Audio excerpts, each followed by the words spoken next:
Well, I was just calling, first of all, because I never get to listen to the show live because I work construction during the day, and I had today off. So I wanted to call and tell you guys are big fans, and I think the show's incredible, and I appreciate everything you guys do. But I do have a question, too.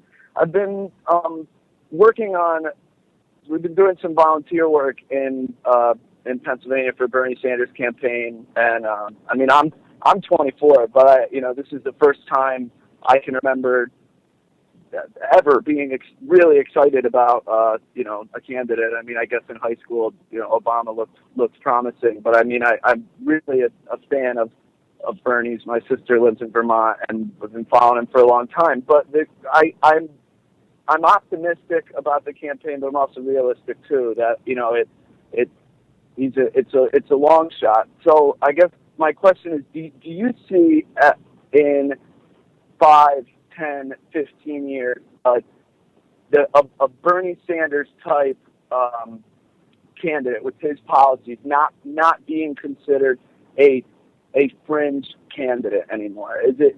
I know that I've seen the country move more to the left slowly, but are we really, are we going there? And do you think that eventually, will in 20 years will a Bernie Sanders candidate be no longer considered a fringe, be somebody that's mainstream and not just ignored? I mean, I hope so.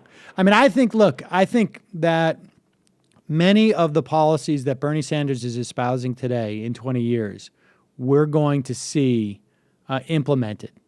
I think within 20 years, we're going to see a return to the opportunity for people to go to a debt-free college that states or the federal government is running. I think that we're going to see I don't think we're going to see the same. I don't think we're going to see any more accountability from the banks, to be honest with you, although it's not inconceivable to me that we may see the banks in some way broken up by then.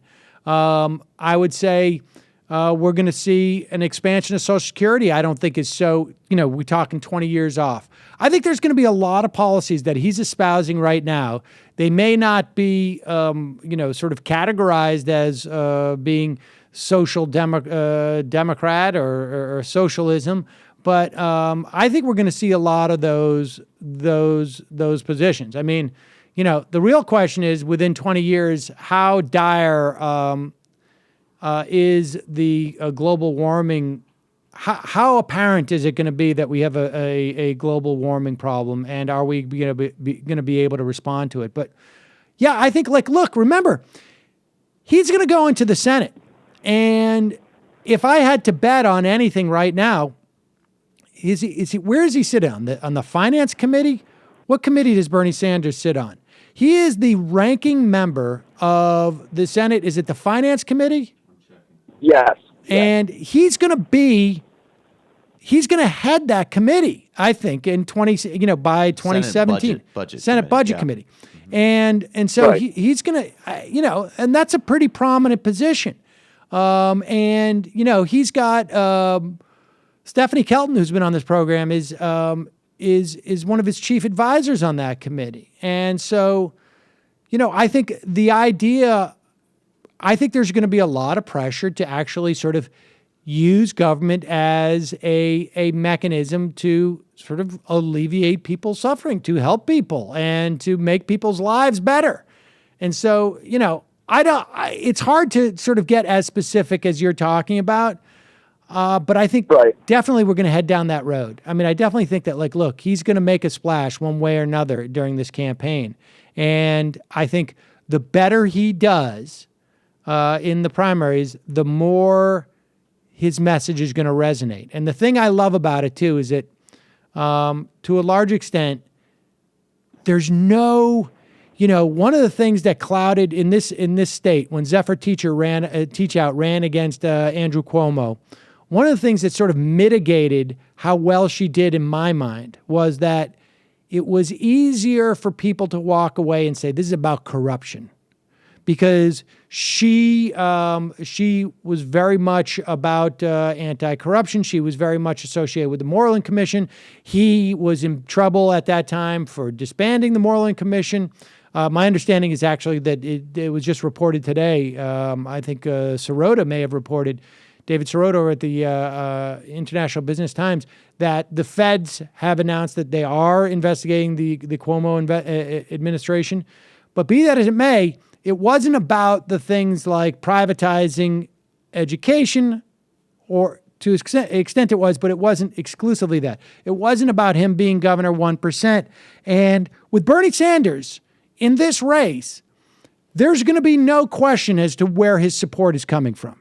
His support is going to be coming from people from all walks of life who feel that we're living in a society where laws don't apply to the elite, where we have massive wealth inequality, where we're not doing enough, where government is not seen as playing the role that it should be in terms of like providing things like maternity leave, paternity leave, providing things like guaranteeing a retirement that is secure, financially secure and dignified. On and on. It's going to be very clear what every vote that he gets, why he's getting that vote. And that I'm very excited about. But thanks for calling in, and thanks for doing the work out there for Bernie. Yeah, I appreciate it, Sam. Thank you too. Keep fighting a good fight, man. Thanks. You too. That's got to make you feel good. 24-year-old out there, engaged. I think the country is going to move. I mean, I think just in terms of public opinion and attitudes about policy, it's going to continue to move to the left. What's also going to be That's interesting. a separate question, though, from whether the system can respond to it. Right. We already know that there's a total misalignment. The system's not going to respond to it right now. Right. So we already know that misalignment exists. And the question is that fault line, how does that turn out? What's also going to be interesting to see, this time next year, if we see I don't know if you would see a large one, but if you'd see a change in the way that people perceive the word socialism, even, will be interesting to see. I think it will. I think on some level it has to, because you have a guy and it's like, oh,